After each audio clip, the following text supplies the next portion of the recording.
عليكم ورحمة الله وبركاته يا أخي العزيز. عليكم السلام ورحمة الله وبركاته يا أخي الكريم. أسعدت صباحا يا أخي. حياك الله وبياك.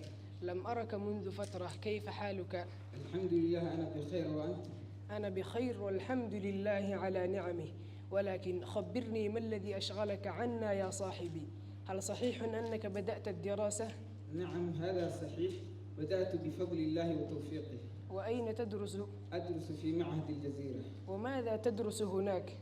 أدرس اللغة العربية وغيرها من العلوم. أحسنت. إذن بالمناسبة، هل يمكنني أن أعرف منك بعض المعلومات عن اللغة العربية؟ بالطبع يا أحمد، فإنني أحب هذا النوع من الأسئلة. أولاً، متى ظهرت اللغة العربية ومن هو أول من نطق بها؟ ظهرت اللغة العربية منذ آلاف السنين، وهي من أقدم اللغات العالم. أما أول من نطق بها فتختلف الآراء، فالقول المشهور أن نبي الله إسماعيل عليه السلام هو أول من تكلم بالعربية الفصيحة.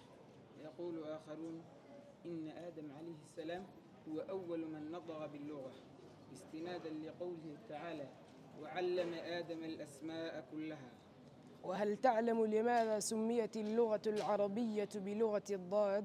نعم، سميت كذلك لأنها لغة الوحيدة من بين اللغات العالم التي تحتوي على حرف الضاد، وهذا ما جعلها لغة مميزة وفريدة.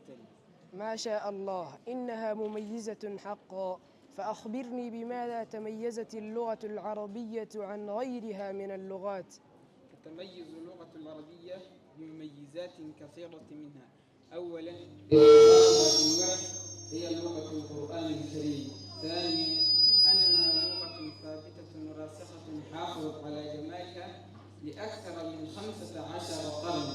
ثالثا، أنها محفوظة بحفظ الله، فقد قال تعالى: إنا نحن نزلنا الذكر وإنا له لحافظون.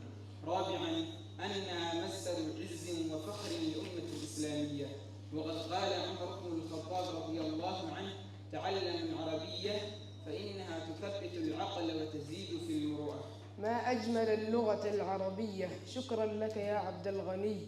على الرحب والسعة يا صديقي أحمد. دام عز لغتنا العربية، ودامت أمتنا شامخة بالعلم والمعرفة.